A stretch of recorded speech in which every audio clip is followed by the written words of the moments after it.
How to set font size in Unreal Engine 5. If you think the font's too small, we can adjust it. And here, we select the Edit and enter the editor's preference.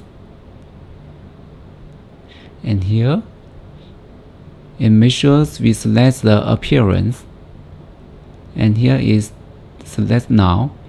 And here, you can see here have the application scale. We change this value.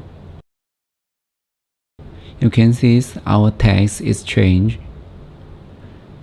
Yeah. You can change the values. What the effect do you want? Maybe I change 1.5.